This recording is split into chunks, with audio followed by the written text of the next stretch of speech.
And now, you're tuned into RBLR, the home of Tampa Bay's RBLR Sports.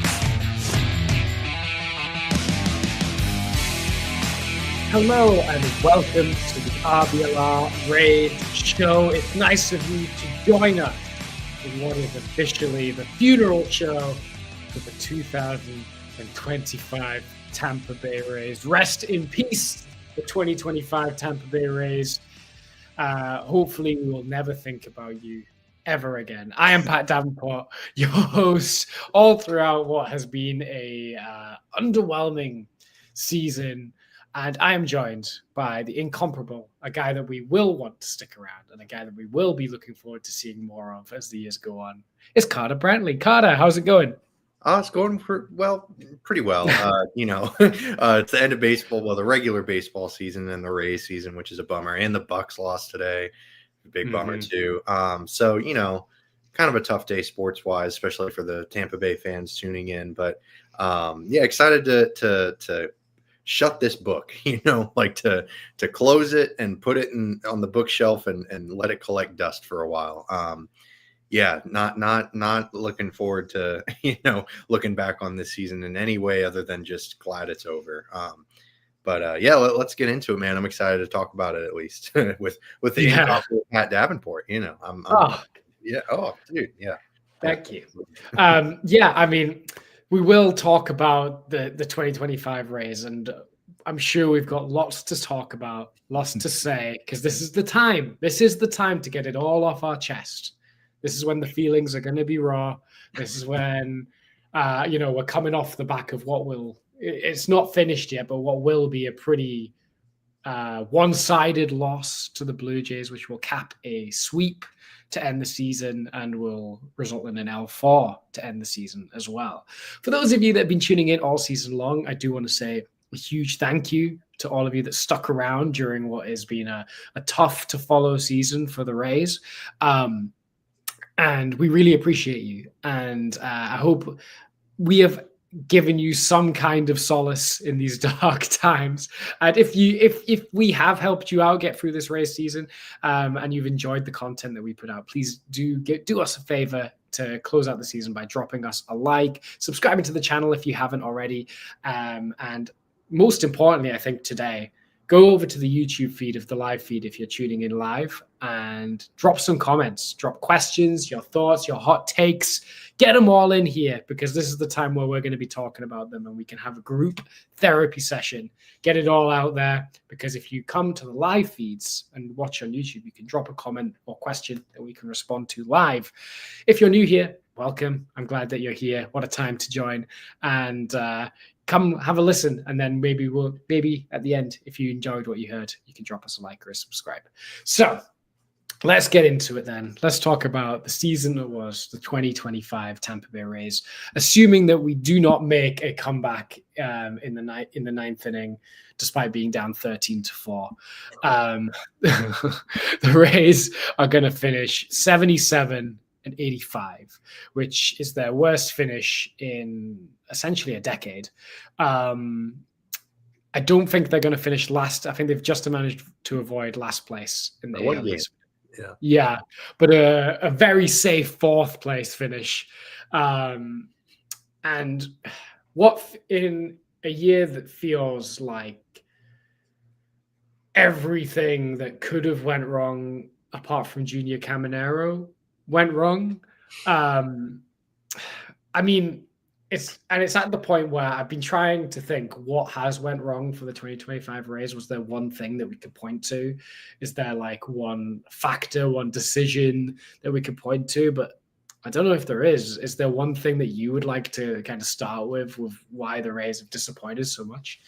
It's hard to pin this on the Rays or anything like that, but and it's not like one thing because it's a group. It's the outfield. The outfield, probably not the worst group in baseball because the Rockies and the White Sox exist, but among teams that were supposed to be competitive this year, I think it's fair to say that it was one of the worst groups in that field.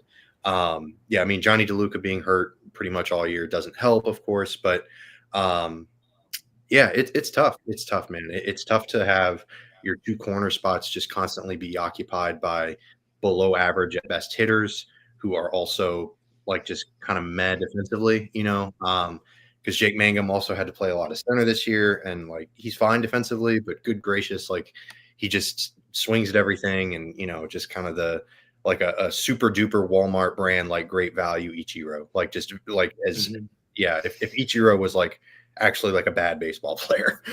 Like if Ichiro was he's more like if Luis Ariz was a center fielder. Right, yeah. And that might even be giving Mangum too much credit. But yeah, it's tough to run a guy like Mangum out there in center for almost all year. Also, Simpson was pretty rough and left, and Josh Lowe had his hot start, but then he really cratered. So yeah, the outfield was probably the biggest, like, it wasn't the only reason, and it wasn't the reason that the Rays were bad this year, but it's probably the best example of like the Rays' ineptitude this past year for sure. Yeah, I mean, just looking at people that played outfield for the Rays, Mangum had a 95 WRC plus. Morel, and even that might be overselling his offensive contributions. Like right. Like yeah.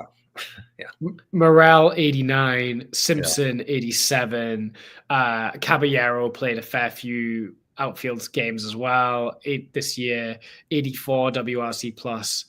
Cameron Meisner 70 WRC plus. Everson Pereira has played a good few games as well. 29 WRC plus. Right, like not a single league average hitter there. Yeah, and it's basically just like if you took the Durham Bulls outfield and just threw it into the majors, like that could genuinely be the AAA team, and that's not like a knock on those guys. It's not like trying to be mean. It's just that's just real. That's reality. None of those guys should be starting in Major League Baseball games. Like maybe Josh Lowe, but I have hopes that Josh Lowe can turn around. But the rest of those guys probably shouldn't have been playing in the majors. And if injuries hadn't been the case with Johnny DeLuca, then maybe they wouldn't have been. But even if Johnny DeLuca is healthy, like the left field spot is still like a gaping black hole of offense. Like it's still like you're still not getting offensive production. You sure as heck aren't getting defensive production from any of those guys. Yeah, just a huge disappointment all the way around for that group. And again, I'm not like saying that the Rays did anything wrong or anything. Like it's not it, but that's the reality. That's what happened. Like that's you could argue the thing they did wrong, and hindsight is 2020. But like Luke Raley and Randy Arozarena both had good years this year. Yeah, Randy looked awesome. Yeah, Randy looked great. And it's tough because like I don't want to push back on that at all because like Randy Arozarena in left field would have been awesome this year, like and a fan favorite, like a real slam dunk, like yes kind of thing. But at the same time, like hey, at least they didn't like whiff on the trade. Like a lot of the guys they got back for him look really promising. It's not quite the Isaac Paredes deal where like Christopher Morel. I don't know what the Rays are going to do with him, and they're kind of counting on Ty Johnson, like a pitcher in the minors, to kind of recoup some value in that deal. Because otherwise, man, the Cubs really kind of, I don't want to say they pulled one over, but the Rays definitely didn't win that one so far. But there's still time, like it takes time to evaluate these trades, but not off to the best start, and it's pretty much because Morel has not gotten the playing time or has not played well in the playing time he's been given, chicken or the egg sort of situation. Like I don't really care what the problem is. Like he's not producing. He didn't play well this year. Like he's basically a negative value player in my mind. So, at least he's friends with Caminero. Maybe if Morel's not there, maybe Caminero doesn't hit 40 plus bombs. So I don't know. Yeah. Every place has a vibe sire. Every place has a vibe sire. And if you don't know who that is in your workplace, it's you. Congratulations. And listen, we all need a vibe sire. We all need a guy who's good. A personality hire. Absolutely. Yeah. So I think a stat for me that I think could be used to summarize the Rays 2025 is Tristan Gray has accumulated more WAR this season than Ha-Seong Kim for the Rays. Oh, yeah. That's tough. Tristan Gray, 0.2 FWAR, which eclipses Ha-Seong Kim's 0.1. But then, when you're looking at your record free agent signing for a position player as a franchise, leaves the team after accruing 0.1 FWAR. And I haven't double checked this, but I think he's already put up more than that with the Braves. Yeah.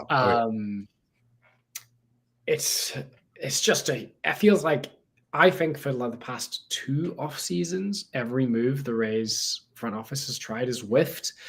And maybe this is just like a bit of returning to the grain, and like the swings and roundabouts, where like when you hit so often, maybe you're due. Regression to the mean. Yeah, that's what I'm looking for. Regression to the mean. And just so you know, I'm just seeing confirmed that the Blue Jays are AL East champions now, and it is a 13-4 final. Maybe it's a bit of regression to the mean, but it feels like the Rays took a few un-Raysy moves this year with people like Danny Jansen spending big money on a guy that they knew was already hurt coming into the season in Ha-Seong Kim. I mean, obviously we didn't expect him to be out for as long as he ended up being at the start of the season. Like, that rehab felt a lot slower than what was originally kind of projected. We were originally told kind of end of April he'd be back, and then it ended up being end of May, and then it ended up being like July by the time he turned up. So that's not necessarily the Rays' fault, but it was a whiff. And then Danny Jansen, they were like, why don't we try a bat first catcher? But then he was a below average hitter and really couldn't field the position. Which feels very un-Rays like. So they deviated from their usual plans here. And do you reckon they did that because of some kind of fan pressure from the 2024 season with how bad like Alex Jackson was offensively anyway? And they felt like pressure to find some offense in that position, because usually they don't care about offense from the catcher position. This is a team that ran Jose Molina out there. It was great. Yeah. And if they did, shame on them. Like, I'm sorry. Like, I don't want to be like a jerk or whatever, but like having like responding with your moves to what if you're a professional anything and you're responding to people who like, if you're responding to me and Pat, like, all due respect, Pat, like if the Rays are responding to what we have to say, then they need to reevaluate some things, like if they're if they're relying on fans to drive their decision making, then we're lost. They've lost the plot, so to speak. And that's a frustrating one, because Danny Jansen was not a good framer coming into this season. It's not like this was some like miraculous drop off where like Jansen was even an average framer before this year. Like, no, he was bad defensively, and like when that signing happened, I was kind of hopeful that maybe the Rays had some secret sauce they were cooking up, like Brewers style, like where the Brewers would bring in like all these awful defensive catchers and somehow turn them into like average to above average defensive catchers. Nope, that didn't happen. It's frustrating because the year before, like Ben Rortvedt was their starting catcher alongside Alex Jackson after Rene Pinto was supposed to be like the guy. And I don't know if it's off the field stuff. I don't know if there's behind the scenes stuff that went on, but regardless, the catching position has just been like it's like that SpongeBob meme where he's like walking through the like weird hallway. It's like that. That's the way for the past 2 seasons, and it's been really frustrating to watch as a fan. Because like we went from Mike Zunino, oh my goodness, like he's not even like an all-time great catcher or anything, but like good gracious, for the Rays he was, so it's just it's been a pretty sharp drop off in terms of, I don't want to call it like a trend or anything, but definitely not super fun past couple of years with the catching position. And like I said, if it's truly decision making that's driven by the fans, then I don't know what they're thinking, because the ABS system is coming it's coming next season, or the challenge system rather. But that doesn't devalue framing that much. Like, it's still going to be there. And more importantly, it wasn't there this year, like it's not like they signed Danny Jansen to a 1-year deal with an option. And like, when are the Rays going to pick up an option? Like that just doesn't really happen. Like, they picked up Brandon Lau's option, and that was like big news because everyone was like, oh, he's way too expensive. So, sorry, long soliloquy short. No. If they did do that because of fan outrage or whatnot because of Alex Jackson last season, then that's silly. It's like, for example, if they listen to me, Luis Robert Jr. Exactly. Right. Yeah. He was rubbish this year. He was awful. Exactly. And I was calling for him all year. So, like, don't Mhm. listen to me. Please don't listen to me. Eric, Right. please don't listen to me. I know you wouldn't. But if you are, I'm sure you are a fan of the RBLR show. But, like, yeah, I just don't know why they deviated so much from their usual strategy with catches. It looks like they're starting to pivot back. Nick Fortes feels like a Rays catcher to me. Yeah, for sure. And I'm fine with Nick Fortes. I'm Yeah, completely he's fine fine. with him. Right. Fiducia, I'm not convinced yet, but we'll see. Yeah. But I guess the one thing you can say is like the guys that they expected in the lineup to go out there and do the thing did go out there and do the thing. Absolutely. Lau, Yandy, Junior, Aranda all showed up to play and had great years. Mm-hmm. And Yeah, Brandon and Lau, actually- we had our concerns as well. We were like, is he overstaying his welcome? But no, he still had a really great year. Yeah. Yeah. And I truly think if Aranda had stayed healthy, I think that not only do the Rays at least like get to 500, and I know that's dramatic because it's just one player, like, but I think Aranda staying healthy would have shaped a lot of their moves and a lot of their sort of attitudes towards playing time, because they had Bob Seymour getting playing time. Like, I know he's got a cult following here in Tampa, but my goodness, like him, Everson Pereira, Tristan Gray, like these guys are not major league caliber players, and they were getting massive playing time toward the end of the season because it was all lost. Like the team had played awful in July and they played awful in August. So what were they supposed to do? Like, they're not going to force, they're not going to force guys through the system. They're not going to make aggressive moves. They're going to give some random guys some shots just to see if they have anything for 2025. And I don't blame them, but it's tough because the Aranda injury, and obviously we mentioned the DeLuca injury, definitely, it forced the Rays into some tough spots. But this is where the Rays are right now with, like, when you run a $70+ million payroll, like, yeah, Jonathan Aranda and Johnny DeLuca getting hurt can make or break your season. Like, that shouldn't happen for a regular baseball team, but for the Rays, yeah, it's going to do that. Like, when you have these like narrow margins of victory because you're working just within the constraints that they have, that's what's going to happen. And it's disappointing, but it's going to happen. And yeah, so it's tough to see, but we'll see if they can figure it out moving forward. Cause it was tough to watch this year. Yeah. It feels like the lineup, we had a 98 WRC plus on the year as a team. Right. So you could argue that we're on the cusp of being league average, which with a good pitching staff is all you need, right? Like, if you can play league average with your bats, good pitching staff, that's what the Rays have always like kind of rode to 90 wins. I mean, in 2011, we had a really bad offense, in fact. Right. But yeah.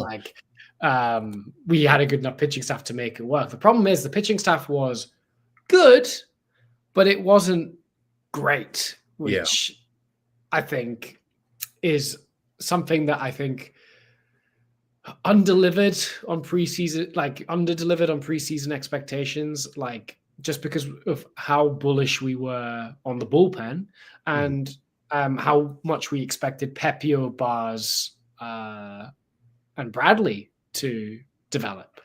And Pepio was still like a big workhorse innings eater type, but Bars and Bradley took step backs, if anything. For sure. Yeah, I mean, the pitching staff being above average, I think we could say. That unfortunately just wasn't enough this year. And if the Rays had been average offensively, then maybe they push a little bit closer to 500. I don't know, but it's just tough to continue. That was another thing. Like, they continue to just run out Taj Bradley like over and over and over again. And I get that there's talent there. I get that maybe there's some upside that we're not seeing or whatnot. But like, when a guy shows you who he is, like, sometimes you just gotta believe him, right? Like, it's kind of tough to just keep hammering your head against the wall. And I don't know. It feels very silly to say this, and this isn't what happened, obviously, but it was almost as if they were just waiting until his bobblehead day, and then they were like, "Oh, okay, yeah, let's send him down." And it's just like, I don't know. It was It's it's very true to Ray's form. Right. Like, I love the Rays, but they do have a habit of that, of like right, the promo's coming up. Now we move him. Right. Yeah. The marketing team must hate the front office. Right. But like, yeah, Bradley got run out there a lot. And there's a few bullpen arms where you were like, wow, we're still running. Kevin Kelly, Yeah. a team that's usually really ruthless with their kind of bullpen churn. Yeah. They gave lots of guys a longer leash than they normally would this year. Absolutely. Like Kelly, and like even people like Jesse Schaltens. He got quite a few innings this year as well. And it's just like, why are we running these guys out? Why are we not being more ruthless? Why are we not like, okay, you didn't work, let's churn.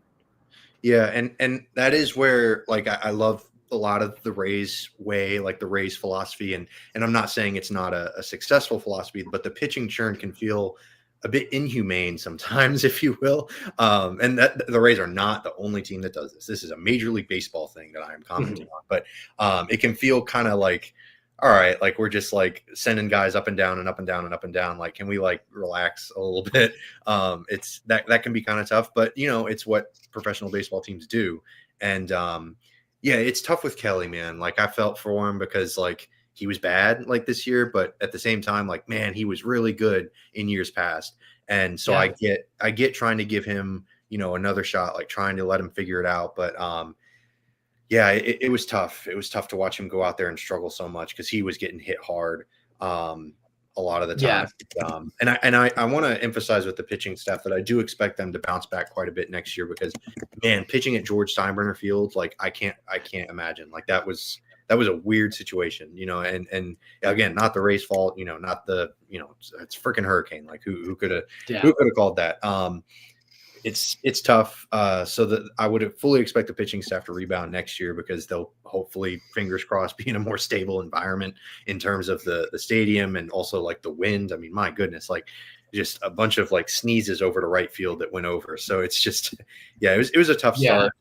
And yeah, the pitching staff couldn't ever quite seem to get it figured out. It was almost the Coors effect. I don't want to quite put it in the Coors Field stratosphere, but man, it was a tough pitch. It was a tough park to pitch in for sure.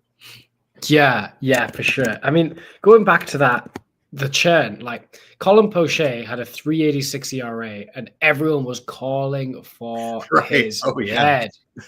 They were like, this guy needs to get out of here, dude. He reeks. And the Rays non-tendered him. Mm-hmm. And he was really bad this year, but like they're known to be like, no, we need to get the heck out of there. Mm-hmm. And then now, Kevin Kelly, they were like, yeah, this guy's getting hit all over the shop, but we're going to keep running him out there. It's just everything felt a little off this year. And it just felt like, I don't know, the Rays were just very un-Raysy. I don't know. Yeah, absolutely. And even, I mean, like even getting back to the hitting side of things, like they were like kind of chasing a lot this year. Like I think they were bottom 5 or something in chase percentage.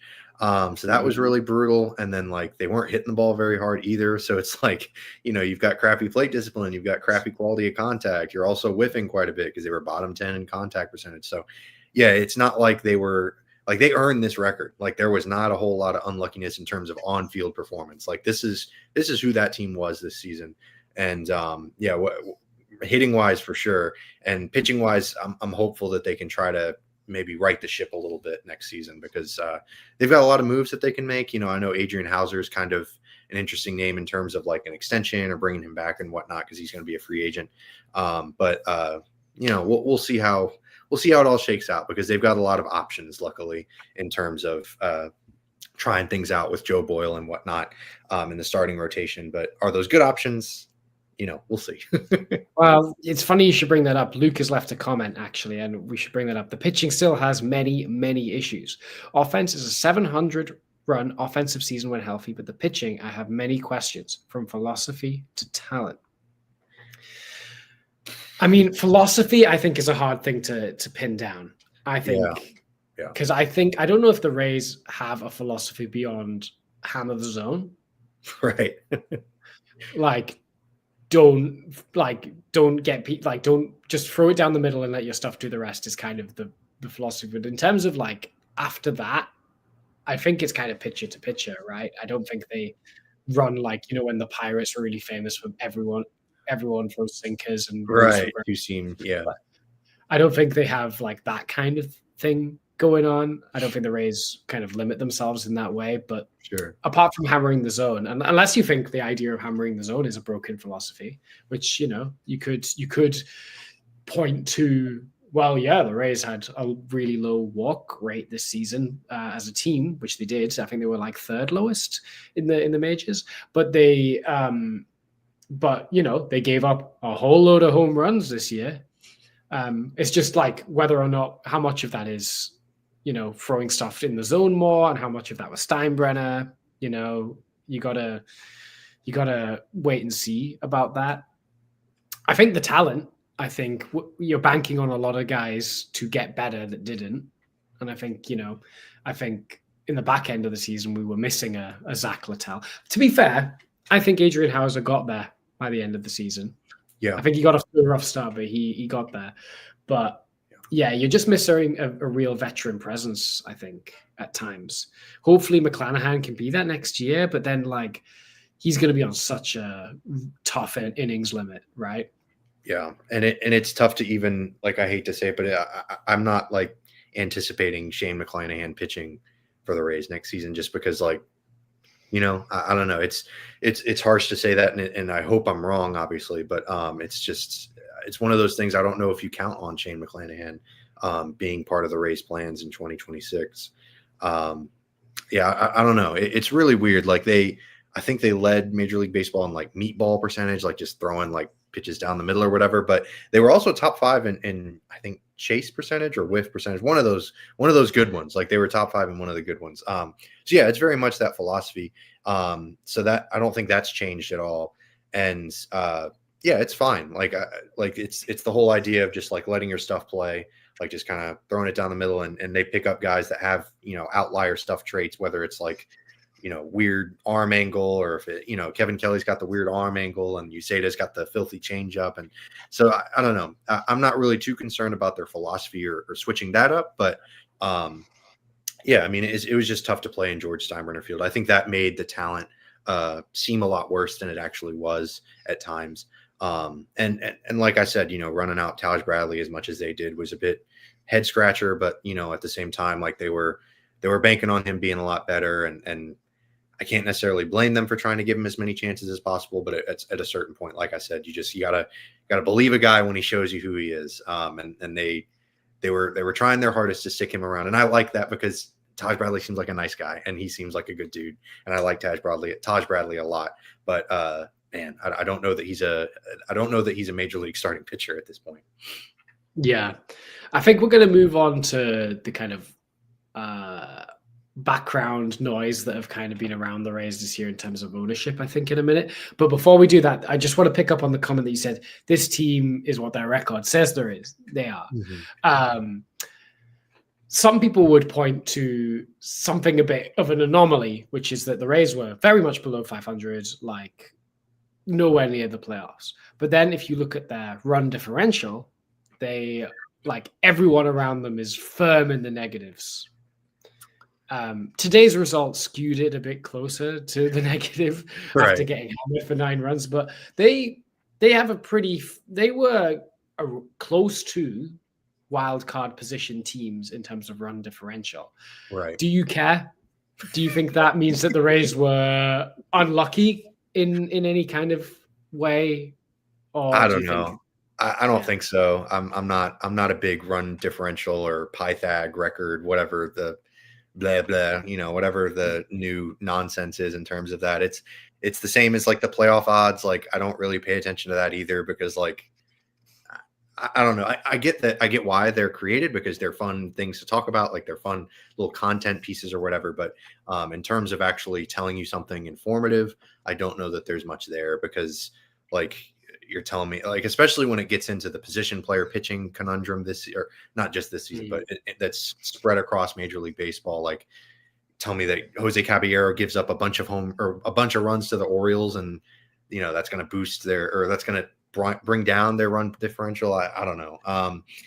there's a lot of silliness and a lot of noise, I think, around those things. And I try not to worry about it too much in terms of like, oh, did the Rays get unlucky this year? Like, I don't think so. Like, I definitely am a very big, like, you are who your record says you are, because like, what good does it do you to try to look back and try to say, oh, well, they got unlucky this year, maybe they'll be better next year. Like, there's so many changes. There's so many, like, there's never going to, especially for the Rays, like, their roster is never going to be the same. So like, even if you're looking back on this past season and thinking, oh, they got a little unlucky, well, the roster is probably going to be pretty different next year anyways. So like, that doesn't really matter almost. So yeah, I don't really buy into that too much, but I'd love to hear, maybe you feel differently. Maybe you're a big run differential guy. I didn't mean to insult anyone that is. No, I am absolutely not a big run differential guy. I've been very anti, especially like once you start trying to translate that into X wins losses. No, I really don't subscribe to that theory, just for like the reasons you said. Because you pile it on against a guy doesn't mean that you are owed a win somewhere else. Like, so yeah, I don't believe in that at all. I guess if I had to, like, because like the X win losses have the Rays at 85 and 77. So they have them 8 wins better. But guess what? They weren't. I guess if you were to look at anything in terms of like luck factor, the only things I would look at in terms of like luck factor in games is like their record in Manfred Ball extra innings, right? Because those are kind of coin flip games. Right. Absolutely. They were 5 and 7, so close to 50-50, right? Yeah. So I would point to bad or good luck there. Maybe you could look at how they were in 1-run games as well. And they were 22 and 29, so they were pretty bad in 1-run games. They had quite all things considered. And I would also say that they had, maybe you could point to this as like a symptom of luck, is they had a lot of 1-run games. So like they were in a lot of games but didn't get a lot of them. Right. And I think the tough part about that is that if you're playing in a lot of 1-run games, then like that's, I don't want to say like, oh, that's the team's fault, but like, play better. You know what I mean? Like, don't let it be a 1-run game. Like it's tough though. Like that's very anti-Ray style or whatever, because they're very much like pitching defense first. I don't know. It's a tough thing. It's a tough thing to try to look back on a season and try to nitpick and try to find like extra wins or whatever, because it's just such a long season that like you can drive yourself crazy doing that. It's kind of it's not really worth anyone's time. Yeah, I mean, Devil's Advocate is one of the few teams that played more 1-run games than the Rays this year with the Mariners, and they were really good in 1-run games this year. Yeah, they were like 31 and 22, and they've won the ALS. Sure. So, like, could you say that's good luck? Could you say that's like? Could you just say that's having that dog in you, that clutch gene? I think it's impossible to kind of cast a narrative. And if the Rays were closer to 500, I think I would be more willing to like say, oh, well, like they weren't that bad. Like they were, like they were only a few games away from, like you a few breaks here and there with the 1 run, but the Rays were pretty below, like, like they were pretty below 500. Like they weren't a good team this year. So like, let's say they were 500 in those 1-run games or close to it, then like they still don't make the playoffs. Maybe they're a 500 team or whatever, but like that doesn't make a big enough difference for me to really blame it on that, because like you said, it's hard to predict those 1-run games. So it's just kind of a 50-50 thing. But even if you just created it and like, manipulated it into being a 50-50 thing, the Rays are still not a playoff team. So, it's just, it is what it is. It is what it is. It is what it is. Our producer also wanted to bring up defense, and we'll do that very quickly. I mean, would it be unfair to say that this may be the worst defensive group that the Rays have run out since Cash took over? Yeah, I mean, that's definitely not totally out of this world. And what's tough is that you always preach like strength up the middle, like the most important defensive positions, catcher, shortstop, and center, right? And at center and short, like Jake Mangum and Walls were there a lot of the time. They were fine. Like Caballero was fine, or Walls was superlative. I don't mean to, as much as, yeah, but it's Walls, whatever. But Jansen behind the dish was horrible. Like it almost is like Walls and Jansen sort of canceled each other out because like Jansen was so bad and Walls was really good, but man, it doesn't really matter if your catcher is that bad. So yeah, it's brutal. I didn't love them defensively this year because on the corners they were atrocious. Like they were really, really bad in left and right field, like negatives all across the board. But that shouldn't be enough to drag your defense down that much. But when they're also not hitting, then it's like, okay, well, yeah, that really sucks. And I think that's probably the bigger issue because if the corner guys are bad defensively, it's not good, but it's also understandable and you can make up for it if they're hitting even at least like league average, but they're not doing that. That's the Phillies won games. You know what I mean? Exactly. Yeah. Like you can have, you can have Kyle Schwarber and left, although they DH'd him most of this year, but like you can have bad defensive corner outfield play if they're bopping, but these guys were not even, they weren't even bop. Like they were bad. It was atrocious to watch in all assets or in all facets for those corner defensive outfielders. Yeah. I think we're going to talk about what this is all going to mean for the future in a second. Where do we go from here? Because I think we'll get into it in a minute, but I do want to say that something that is not going to cause you any concern are the t-shirts and the other apparel that you can get at shop.rblrsports.com. Anything you want to represent your Rowdies, your Bucks, your Lightning, your Rays, your Sun, they're all there at shop.rblrsports.com. You can rep your team in a creative and fun way at shop.rblrsports.com. And you can use the promo code FLAPPY for 10% off your entire order. No questions asked. Just use the promo code FLAPPY, FLAPPY. And while you're at rblrsports.com, you should go check out the Rays Roundtable every single week, where we get a bunch of bite-sized articles about the Rays every single week and collab them all together to a really fun and engaging read that talks about all aspects of the Rays on, off the field, major leagues, minor leagues. It's all covered in there. And it keeps you informed on all things Rays. Seriously, it's one of the best articles or collections of articles that are in the world of baseball today. And I'm not even like saying that as a salesman or this is me saying this as the person, Pat Davenport. It's one of my favorite things to read every single week. I genuinely love it. Okay, so let's talk about where do we go from here? Because I feel like even last year, where we failed to make the playoffs for the first time in like a 5-year span, we had lots of reasons for optimism for 2025. In 2024, we were like, hey, 2024 wasn't great, but like, think of the rotation next year. Think of a full year of junior. Think of, all these reasons for optimism. Now I don't feel that same way going into 2026.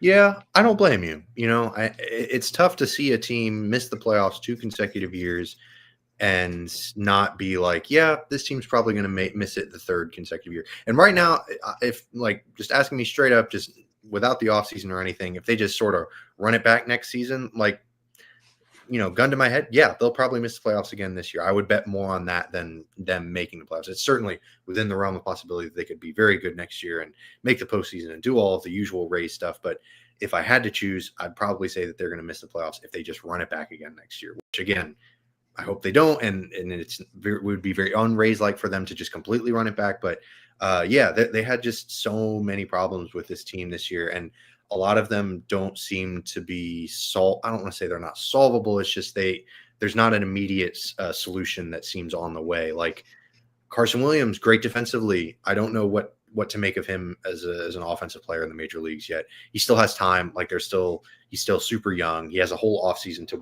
get some work in and continue to try to work on his hit tool, which I don't know how much more work can be done, frankly, but yeah, there's still a little bit of hope with Carson, and there's a lot of hope with, I think, with Aranda coming back. I think he can be just as good as he was this year, if not better, given a full offseason than a full regular season. All he does is hit. He's just fantastic to watch out there.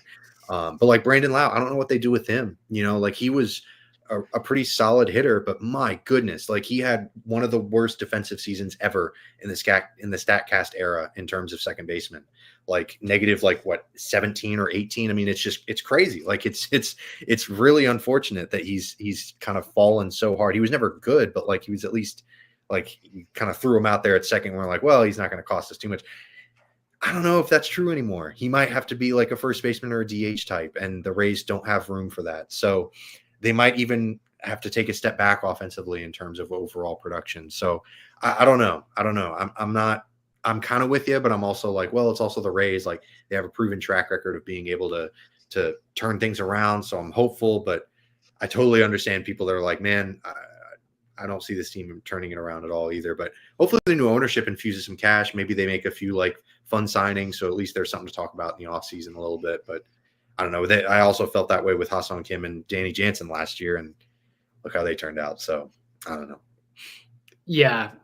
I do want to talk about that because it got made official over the past few days, right? like Right. Yeah. The new it's been officially happening that the Rays are going to be, in fact, as of today, Stu Sternberg has overseen his last day as a Rays owner. He's overseen his last game as a Rays owner.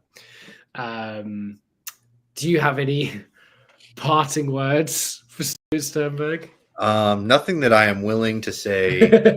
No. No, that, I mean, like everyone's like kind of tripping over themselves to try to like show their love and give him his flowers and all that stuff. And like, there are certain aspects of his regime that were great. Like the team was successful. They won a lot of games, and that's, no doubt about it. They still, like, I know playoff randomness, you can't really, like, I'm not putting this on him.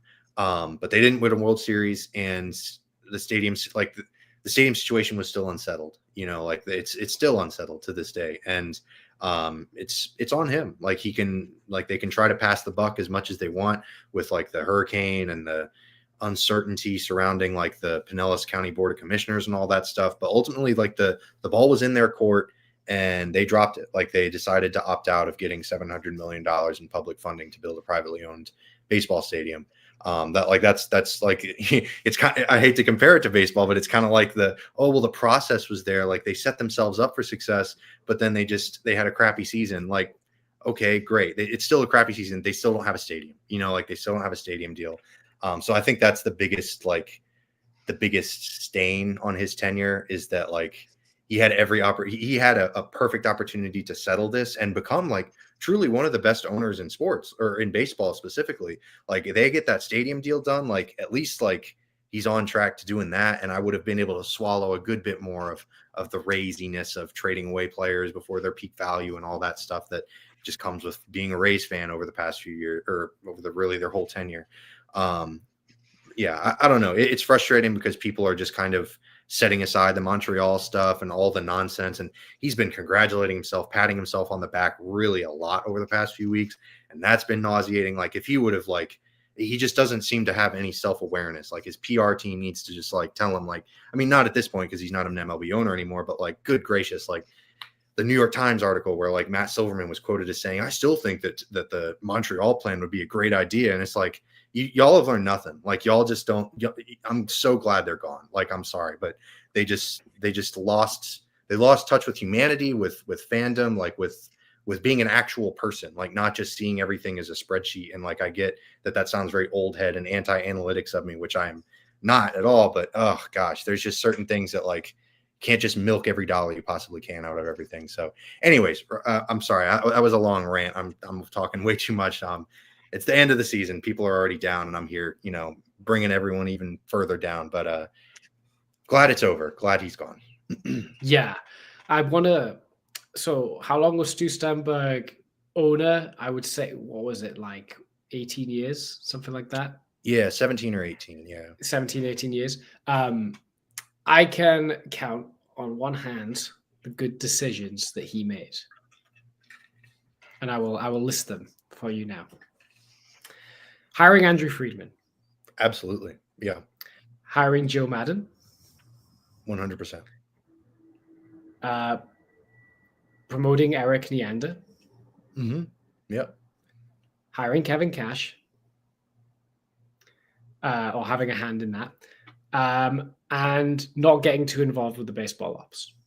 Yeah. And those are all wonderful, wonderful decisions. And I don't want to take away credit from him for that, but I think people kind of bail out the fact that like the people that he hired did all the work. Like he wasn't in the backfields evaluating this talent. He didn't go out there and scout Junior Caminero. He didn't go to Mexico and scout Randy Arozarena and Jonathan Aranda.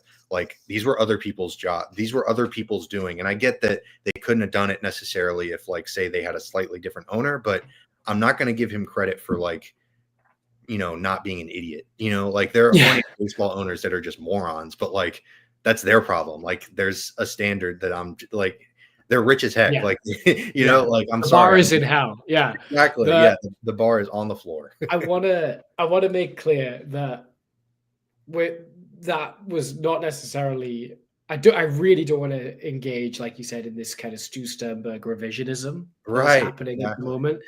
Like the Montreal thing, like I want to make something clear. Those front offices succeeded despite of his limitations imposed on them.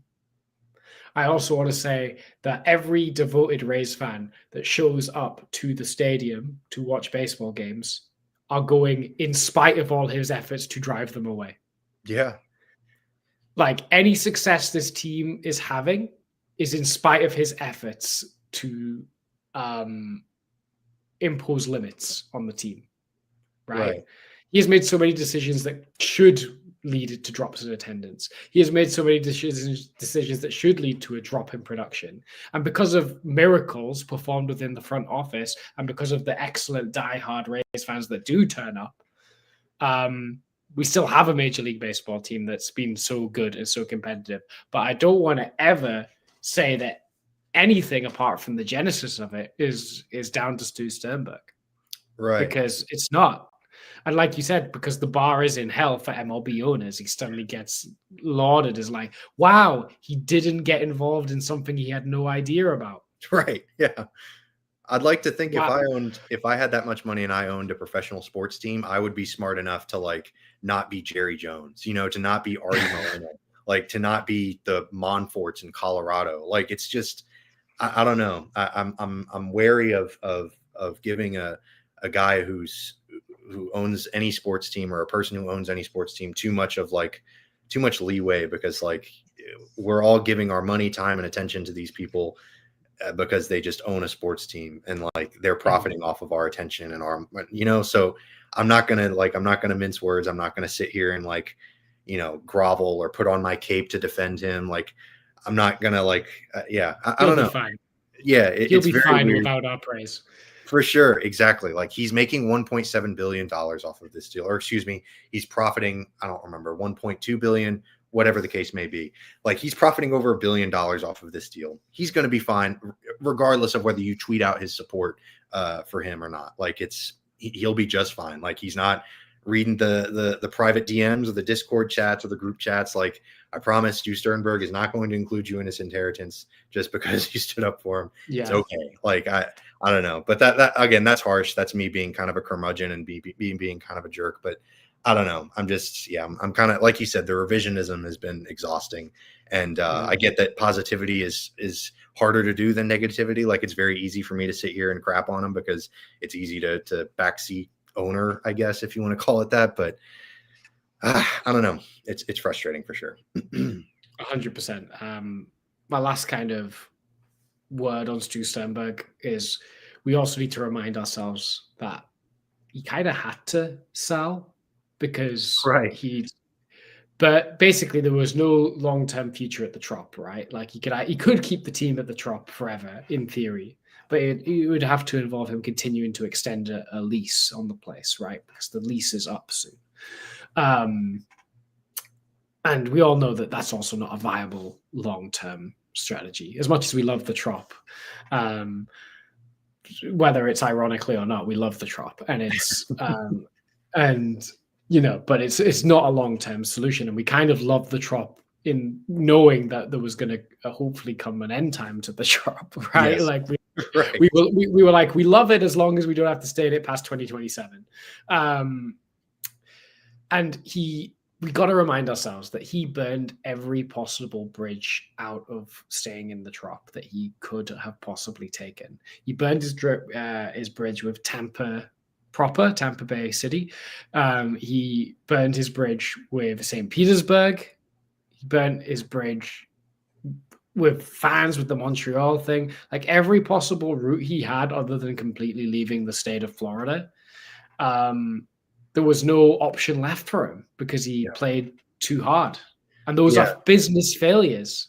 For sure. Yeah. And there was this another Tampa Bay Times article, like sort of lauding Stu, which it's just exhausting. Like the lack of, anyways, I'm going to get into another little rant there, but it was another article where they like just gave him the platform, and it was just like, man, that's not unnecessary. That's not necessary at this point, but whatever. And it was just him like gloating about how like, well, I was really committed to staying in Tampa, and not a lot of owners can say that. I never threatened to leave the state of Florida. And it was just like, and yes, like he did. Exactly. And he pitched it as if like he's a savior for selling the team, as if he like decided, it's time. And it's just, I don't know. And every statement that's come out of the Rays camp for the past like year and a half or so have been just filled with like these half truths, like they're not outright lies or whatever. Like it's not like they're just blatantly like misinforming people, but at the same time, like they're very much they're very much PR laced, and it's just like stepping around the truth. Like if the truth is a circle, they're like sort of jumping in and out. Like they're not really. Anyways, so it's I'm not. Let's end on something positive. End on something positive. Yes. And that thing for me is, what is your hopes and dreams for the new ownership group? What would be your pleas to them? What would be your, if they could grant you one wish, if they were like, we'll do one thing that you ask, what would it be? And this is ending on a positive note. I'm going to say some nice things about Stu Sternberg. So keeping the system that he had, the mojo, the philosophy, whatever you want to call it, keeping that intact, because it's not about the vibes. It's not about the people in charge that were making the decisions in terms of like baseball operations. It was not about any of that. Like none of the failures of the Rays as a company, if you want to call it that, had anything to do with their on-field product or anything like that. So just keeping that just the exact same, laying hands off, and just completely just like shifting your focus to the actual business side. I think the Rays as a corporation, the Rays as a company, the LLC aspect of it. So I'm hopeful that that's what they end up doing, even if they don't ever necessarily like have to go crazy and increase their budget to like $120 million, which, oh my goodness, a baseball team spending $120 million sounds crazy to me. I know that's absolutely ridiculous, but even if they just like left everything the same and they got a stadium deal, like my hope in my, like the ideal world is that they're paying for it themselves, because it's possible. Like we've seen it in other parts of the country, like Chicago. I don't remember if it was Chicago or any other team. A soccer team, I think it was an MLS team. They just privately financed a stadium. The Denver Broncos are doing the same thing. And then Denver, obviously very different situations. The Broncos are owned by Walmart, like the people that run that. So they're a good bit more wealthy, but that would be like the dream, like ideal, like, I don't see, I don't have to vote out all of the public officials that approved $800 million to go to a private company to pay for a baseball stadium. But that would be my hopes and dreams, that they leave the baseball stuff alone and that they privately finance a stadium. I know that second one's never going to happen, because that's just not the way the world works, but it would be cool. It would be sweet. Yeah, I second that. Please don't become a fan, because like the fans are important, but don't let the fans dictate your baseball ops decisions. Oh, for sure. Yeah. Please don't trade for Luis Robert this offseason. I'm finally getting off that train. And maybe I don't know, maybe sign Kyle Tucker, but like maybe don't if everyone's calling for it. Yeah, right. Yeah. So like, but I would love to see an increase in payroll, and I would love to see the decision makers stay. And if I got to pick one wish, it's extend Julia Caminero. Yeah, I don't know how I would love that too, but at this point, I think like it's one of those things where he's going to be asking for a lot of money, and rightfully so. I think they probably missed the boat a little bit in terms of getting an extension that's actually like worth it. Because at this point, I think he looks around at like what Vladimir Guerrero Jr. got, and that's probably unrealistic. Like that's probably not what he'd actually get on the open market right now. But excuse me, it's definitely something to consider in terms of, I'm sure, what he's asking for and what the Rays asking for. I think the gap is just too wide at this point, unfortunately, which is fine. You know, if the new ownership is serious about, you know, trying to maybe bring a little bit more fan aspect of it, like maybe they'll extend him anyways. Maybe they'll just say, hey, we waited too long and it's just going to be way too expensive, but he's our star player. Like he's the face of the franchise, so to speak. So let's extend him. So that would be awesome though. Yeah, it'd be great to see Junior get an extension for sure. Yeah. I guess we need to wait for the Wonder money to officially come off the books. All right. That could help finance it. But yeah, that's my main thing. I mean, I just want to round out by saying thank you to every single person that's tuned in to any episode of the RBLR Rays show throughout this season. Your support has been greatly, greatly appreciated. And it's the reason we keep coming back. You know, there's been plenty of times where I'm like, do I really want to talk about the Rays this week? Right. We're coming off a 1-6 week. And, you know, we've just heard that, you know, I don't know, Johnny DeLuca spending another month on the IL, and Ha-Seong Kim's not coming back, and we're 10 games out of the division. But I came back because I knew you got, you know, loved the support you guys give, and I love the Rays community. So I just wanted to say thank you from everyone at RBLR for anyone that's tuned into even one episode, even if it's this one, and this is your first one. I just want to say thank you. And if you want to give thank you back to us, a great way to do so is drop a like on this video right here, drop a subscribe on the channel, and be sure to tune in to any live shows that we are doing over the off season, because we will be here every week over the off season as well, and the postseason, recapping the season that was, doing player reviews, recapping off season news, discussing roster crunch, because we've got a lot of roster crunch to get through this off season. And dissecting all the decisions that go down. So be sure to keep tuning in every single week to the RBLR Rays show as we go on. And yeah, as always, Rays up. Rays up.